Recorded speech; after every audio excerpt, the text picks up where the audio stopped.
जैसे काशीराम साहब ने बहन जी को प्रमोट किया था, ठीक उसी प्रकार बहन जी भी किसी को प्रमोट करेंगी। तो ये बहुत सारे सवाल हैं, भविष्य के गर्म में हैं। दूसरा जो आपने मुद्दा उठाया उसके बारे में मैं ये कह सकता हूँ कि बड़ा गंभीर मुद्दा है। बसपा से निकल कर के लगभग 144 संगठन बने हैं जी। बहुजन समाज पार्टी 1984 में माननीय साहब काशीराम ने बनाई, उसके से लेकर के अब तक जो लोग नाराज़ होते रहे वो लोग अपना संगठन बनाते रहे। अभी तक एक रिकॉर्ड के अनुसार लगभग 144 संगठन हैं जो बसपा से निकल करके बने हैं। लेकिन कितने कामयाब हैं आपको खुद पता है। 1984 से लेकर के अब तक लगभग 36 साल के इतिहास में अगर मैं कहूं कि कितने कामयाब हैं तो एक संगठन का भी नाम हम ऐसा नहीं बता सकते कि जिसका अध्यक्ष भी चुनाव जीतने की स्थिति में हो। एमपी का तो छोड़िए, निगम पार्षद का चुनाव उसका अध्यक्ष जो है वो जीतने की स्थिति में नहीं है। जी बिल्कुल।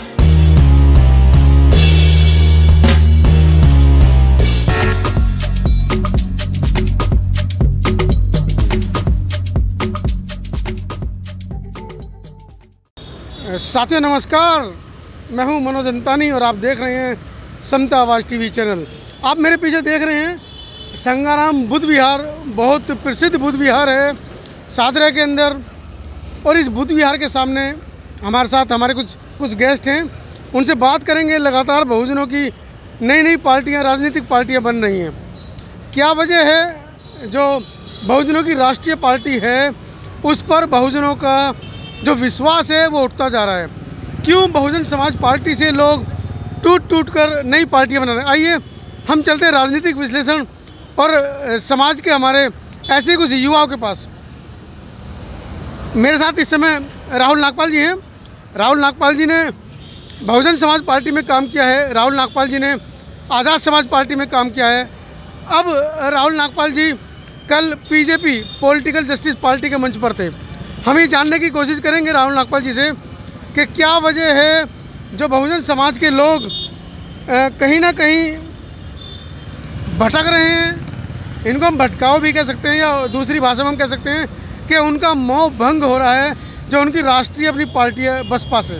नागपाल जी क्या लगता है बहुजन समाज के जो लोग हैं, खासकर बहुजन समाज पार्टी के जो नेता हैं वो बहुजन समाज पार्टी से निकल रहे हैं?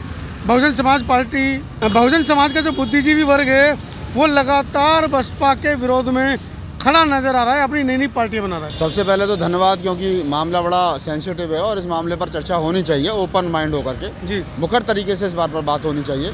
आपने ये मुद्दा उठाया, इसके लिए धन्यवाद आपके चैनल का। मैं जैसा आपने कहा कि मैं बसपा में काम किया, आज़ाद समाज पार्टी में काम किया, कल पीपी जो पार्टी नहीं बनी है पॉलिटिकल जस्टिस पार्टी, उसके मंच पर था। तो मैं पहले ये स्पष्ट कर दूँ कि कल जो रानी झांसी रोड डॉक्टर अम्बेडकर भवन पर जो पीपी पॉलिटिकल जस्टिस पीजेपी का जो प्रोग्राम हुआ था उसमें मैं एज ए एंकर उन्होंने इनवाइट किया था, तो मैं एज ए एंकर वहाँ गया था। और मैं अपनी भूमिका पार्टी के तरफ से, मेरा मतलब कोई पद नहीं है, कोई कुछ नहीं है जी। तो मैं वहाँ इसलिए था क्योंकि मुझे एंकरिंग के लिए उन लोगों ने इन्वाइट किया था और एंकरिंग का मेरा काम है एंकरिंग करना, तो इसलिए उन्होंने मुझे बुलाया था। दूसरा जो आपने मुद्दा उठाया उसके बारे में मैं ये कह सकता हूँ कि बड़ा गंभीर मुद्दा है। बसपा से निकल कर के लगभग 144 संगठन बने हैं जी। बहुजन समाज पार्टी 1984 में माननीय साहब काशीराम ने बनाई, उसके से लेकर के अब तक जो लोग नाराज़ होते रहे वो लोग अपना संगठन बनाते रहे। अभी तक एक रिकॉर्ड के अनुसार लगभग 144 संगठन हैं जो बसपा से निकल करके बने हैं। लेकिन कितने कामयाब हैं आपको खुद पता है। 1984 से लेकर के अब तक लगभग 36 साल के इतिहास में अगर मैं कहूँ कि कितने कामयाब हैं तो एक संगठन का भी नाम हम ऐसा नहीं बता सकते कि जिसका अध्यक्ष भी चुनाव जीतने की स्थिति में हो। एमपी का तो छोड़िए, निगम पार्षद का चुनाव उसका अध्यक्ष जो है वो जीतने की स्थिति में नहीं है। जी बिल्कुल।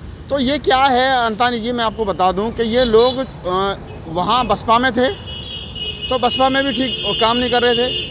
अगर वहाँ ठीक काम करते तो ये ठीक काम नहीं कर रहे थे या बहुजन समाज पार्टी का नाम खराब कर उसके माध्यम से दलाली खा रहे थे। मैं वही कह रहा हूँ कि जो आदमी का शब्दों को स्पष्ट बताइए। मैं वही बता रहा हूँ कि जो देखिए मेरे घर में अगर कोई आदमी सही काम नहीं करेगा और मैं उसको घर से निकालूंगा या वो घर से छोड़ करके जाएगा, तो घर से छोड़ करके जाएगा तो ये समझ लो कि मैं उसको गलत काम से रोक रहा हूँ, इसलिए भाग रहा है वो जी।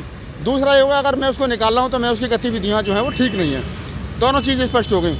अगर वो काम अच्छा कर रहा था और जब हमें छोड़ करके गया, मेरे घर को छोड़ करके कोई जा रहा तो अपना घर बना ले, लेकिन वो अपना घर भी नहीं बना पाया। इसका मतलब वो कल भी बेकारा था और आज भी बेकारा है। अब रहा सवाल इस चीज़ का कि जो लोग नई पार्टियाँ बना रहे हैं, बाबा साहब डॉक्टर अम्बेडकर का जो कहना है संगठित रहो, कहाँ है संगठित? आप लोग बाबा साहब के पहले ही बात का संगठित रहने वाला जो बाबा साहब ने आपको नारा दिया था, उसी का आप जो है मिसयूज कर रहे हो, उसी पर नहीं चल रहे हो। तो ये वो लोग हैं जिनको राष्ट्रीय अध्यक्ष बनना है, जिनको राष्ट्रीय महासचिव बनना है, इनको विजिटिंग कार्ड छपवाने हैं, ये वो तमाम लोग हैं। तो ठीक है, शुभकामनाएं हैं। हर आदमी को लोकतंत्र में और संविधान ने अधिकार दिया है कि वो अपनी बात रख सके, अपना संगठन बना सके। कितने लोग उनको फॉलो करते हैं ये बात अलग है, ये इन फ्यूचर है, भविष्य के गर्भ में बहुत सारी चीज़ें हैं।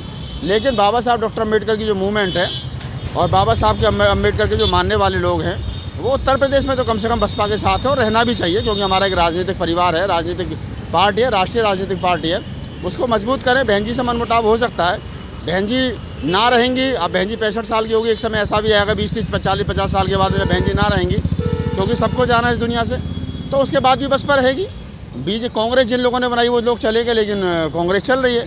बीजेपी जिन लोगों ने बनाई, कांग्रेस में नेता थे, लेकिन बहुजन समाज पार्टी में कोई राष्ट्रीय नेता नहीं है सर। नहीं, राष्ट्रीय नेता नहीं है। जब बहन जी नहीं रहेंगी या बहन जी को लगेगा कि मैं काम नहीं कर सकती, तो बहन जी किसी को प्रमोट करेंगी। जैसे काशीराम साहब ने बहन जी को प्रमोट किया था, ठीक उसी प्रकार बहन जी भी किसी को प्रमोट करेंगी। तो ये बहुत सारे सवाल हैं, भविष्य के गर्भ में हैं। अभी जिस मुद्दे पर हमारा इंटरव्यू चल रहा था कि बहुजन समाज के लोग अपनी राष्ट्रीय पार्टी को छोड़कर क्यों नई पार्टी बना रहे हैं, उस बारे में भी हमने बात करी। लेकिन आपको क्या लगता है नागपाल जी कि असली मुद्दा क्या होना चाहिए, और हमारे लोगों को और लोग भी वो जो कार्य करते हैं, जो दरी बिछाने का काम करते हैं, जिनके दिमाग में नेता बनने का बिल्कुल भी विचार नहीं है, उन लोगों को किस तरीके से इसके अंदर हताशा मिल रही है? देखिए, दो चीज़ हैं बड़ी महत्वपूर्ण, आप समझ लो, सारे आपके दर्शक समझ लें कि जो लोग पार्टी बना रहे हैं बसपा से अलग होकर के, मैंने बताया ना आपको, तो मैं वही रिपीट कर रहा हूँ आपको फिर पुनः कि बसपा से अलग होकर के या बसपा में जो लोग नहीं थे वो भी पार्टी बना रहे हैं। जो लोग ये समझ रहे हैं अपने आप को कि हम तो बहुत बड़े पॉपुलर हो गए हैं, हम तो टीवी पर आते हैं, मैंने 1000 से ज़्यादा प्रोग्राम कर दिए, करोड़ों लोगों को लाइव कविता सुना दी, अगर मैं चुनाव लड़ूंगा तो मुझे 10,000 वोट नहीं मिलेंगे, मुझे पता है जी। ये राजनीतिक सच्चाई है, इसको स्वीकार करना चाहिए। लेकिन जो लोग ये सोच रहे हैं कि नहीं हम तो स्टार हो गए हैं, हम तो टीवी पर आ गए, हमारा संगठन तो बहुत बड़ा बन गया है वगैरह वगैरह, उनको गलतफहमी के वो लोग शिकार हो गए। उनकी ड्यूटी ये है कि देखो, मैं उदाहरण देता हूँ, राखी सावंत जब अगर डांस करने के लिए आएगी तो इतनी भीड़ इकट्ठी हो जाएगी कि पुलिस से नहीं संभलेगी, लेकिन जब वो चुनाव लड़ती है तो 2200 वोट मिले थे। सपना चौधरी अगर डांस करने के लिए आएगी तो इतनी भीड़ इकट्ठी हो जाएगी कि पुलिस से नहीं संभलेगी, लेकिन जब चुनाव लड़ा तो क्या रिजल्ट हुआ? कुमार विश्वास साहब हमारे मित्र हैं, कवि कुनबे के हैं, उनके कवि सम्मेलन को सुनने के लिए लाख आदमी आते हैं, लेकिन जब वो चुनाव लड़े तो 22,000 वोट मिले। इमरान प्रतापगढ़ी के मुशारे को सुनने के लिए लाख आदमी आते हैं, लेकिन जब वो चुनाव लड़े तो 32,000 वोट मिले। तो ये समझ लें, और वो तो राष्ट्रीय पार्टी के सिंबल पर लड़े थे, कांग्रेस के पर लड़े थे। तो चुनाव लड़ना ये नई पार्टियाँ हैं। तो जिन लोगों को ये गलतफहमी हो गई है कि हमें सुनने के लिए, देखने के लिए बहुत सारे लोग आते हैं, हम लोग राजनीतिक रूप से सफल हो जाएंगे, उनकी गलतफहमी आधों की तो अब दूर हो गई है। उपचुनाव में जिनको हम मना कर रहे थे पार्टी मत बनाओ, उनकी गलतफहमियाँ दूर हो गई हैं। कुछ जो लोग रह गए उनकी दूर हो जाएंगी, अब नहीं होंगी तो थोड़े समय बाद हो जाएंगी, सबकी दूर होनी है। ऐसे में देश के लाखों करोड़ों जो बहुजन युवा हैं जो भटके हुए हैं, उनसे आप क्या कहना चाहेंगे? देखिए, मैं जो लोग हमारे युवा हैं उनको मैं सबसे बड़ी बात यह है कि आप ये समझ लें, वो तमाम देश के नौजवान जो हैं बहुजन समाज के, वो समझ लें कि जब तक अखिलेश है, तेजस्वी है, मायावती जी हैं, तमाम बहुजन समाज के नेता हमारे पास में हैं, तब तक राजनीतिक रूप से अपनी अलग पार्टी बना करके सफल होना संभव नहीं है। हम लोग काम कर सकते हैं, और काम करने का यह नहीं है कि हम लोग मतलब उत्तर प्रदेश में काम करें, बिहार में काम करें, पूरे मुल्क भर में जहां हमें मौका मिलता है वहाँ काम करें। समाज का काम करना है, MP MLA बनना बनिए, लेकिन राजनीतिक पार्टी बना करके सफल होना अभी मुझे नहीं लगता है कि उतना आसान है जितना लोगों ने समझ रखा। एक सवाल बार बार उठता है, शतरंज की बिसात, पियादों के बल पर आप कब तक राजनीति करोगे? बहन जी को मुख्यमंत्री बनना है या प्रधानमंत्री बनना है? आपने तेजस्वी का नाम लिया, उसको मुख्यमंत्री बनना है। अखिलेश जी का नाम आपने लिया, उनको मुख्यमंत्री बनना है। EVM की लड़ाई में ये लोग ज़मीनी स्तर पर क्यों नहीं आ रहे हैं? क्यों जो देश की जनता है वो सड़क पर है, देश के सामाजिक जो कार्यकर्ता हैं वो सड़क पर हैं, लेकिन जिनको मुख्यमंत्री या प्रधानमंत्री की दौड़ में जो लोग हैं वो सड़क पर नहीं है? इस बात को भी समझाइए। देखिए, मैं पहले अनेकों बार कई वीडियो में इस बात को कह चुका हूँ। लोग मुझसे कहते हैं कि राहुल नागपाल जी आप EVM के बारे में बोलिए। मैं क्यों बोलूँ? ना तो मुझे MP बनना, ना MLA बनना, ना निगम पार्षद बनना, मैं चुनाव की दौड़ में हुई नहीं। जिन लोगों को MP MLA बनना है, मुख्यमंत्री बनना, वो लोग इसके खिलाफ आवाज़ उठाएं।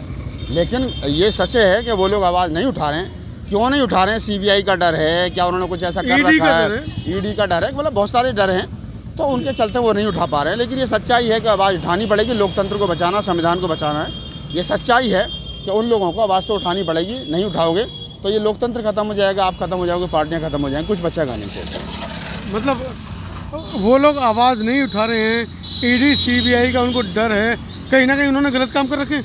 बिल्कुल, मैं तो यही कहूँगा, अगर नहीं उठा रहे हैं तो कहीं ना कहीं उंगली दबी है जी। अगर मेरा घर लूट रहा है और मैं चुप हूँ तो इसका मतलब लूटने वाले के पैर के नीचे मेरा पैर दबा है, इसलिए मैं नहीं बोल पा रहा हूँ। तो ये बात समझ लेनी चाहिए कि जो लोग बहन जी हैं, देखो बहन जी को प्रधानमंत्री बनना है, तेजस्वी को मुख्यमंत्री बनना है, अखिलेश यादव को मुख्यमंत्री बनना है, मैंने तो बनना नहीं है जी। तो जिस दिन बहन जी चाहेंगी, बहन जी अखिलेश यादव, तेजस्वी यादव, ये लोग चाहेंगे, ये कहेंगे कि हम EVM के खिलाफ चुनाव आयोग का घेराव करेंगे, तो उस दिन 1 करोड़ आदमी दिल्ली में होगा जी। और चुनाव आयोग की औकात नहीं है, चुनाव आयोग की हैसियत नहीं है, दिल्ली जाम हो जाएगी। लोग यहाँ लेटरिंग करके, पान थूक थूक करके दिल्ली को बदहाल कर देंगे। चुनाव आयोग की औकात नहीं कि वो उससे चुनाव करा दे EVM से। तो अगर चुनाव आयोग भी काम कर रहा है और लोग कह रहे हैं कि जी केंद्र सरकार के सह पे कर रहा है, तो विपक्ष की भी भूमिका है। विपक्ष बाईकाट कर दे कि हमने नहीं, EVM से चुनाव में हम नहीं जाएंगे, तो क्या एक तरफा वोटिंग थोड़ी हो जाएगी। लेकिन जो विपक्ष है, विपक्ष अपनी भूमिका ईमानदारी से नहीं निभा पा रहा है, इसके कारण ही EVM हम पर थोपी जा रही है और लोकतंत्र का मजाक बन रहा है। तो बहुत सारे हमने तीखे सवालों के जवाब लिए हैं राहुल नागपाल जी से, और जिस तरीके से उन्होंने बताया है कि विपक्ष की जो भूमिका होनी चाहिए, कांग्रेस के राज में जिस तरह से विपक्ष की भूमिका हुआ करती थी, BJP विपक्ष में थी कांग्रेस के राज में, और सिलेंडर, आलू, प्याज ऐसे मुद्दों पर BJP विपक्ष में हुआ करती थी और सड़कें जाम हो जाया करते थे। लेकिन BJP के राज में इतना मजबूत विपक्ष हमको देखने को नहीं मिल रहा है, चाहे वो कांग्रेस हो, समाजवादी पार्टी हो या बहुजन समाज पार्टी हो। इन सारे सवालों के जवाब आपको किस तरीके से देने हैं, आप कमेंट बॉक्स में लिखिए। मैं पुनः एक बार आपको बता दूं, मैं हूं इस समय दिल्ली सादरा संगाराम बुद्ध विहार। आप देख रहे हैं ऐतिहासिक जगह है और लगभग 30-35 वर्षों से ये बुद्ध विहार इस दिल्ली की शान को बढ़ा रहा है। अपने सहयोगी संतोष अम्बेश के साथ, आवाज़ भारत की न्यूज़ के साथ मैं मनोज अंतानी। राहुल नागपाल जी ने जो जवाब दिए हैं उनके बारे में आप अपनी राय जरूर लिखिएगा। धन्यवाद। सब्सक्राइब करें आपके अपने चैनल समता आवाज़ TV को, बेल आइकन दबाना ना भूलें सबसे पहले हमारी वीडियो देखने के लिए।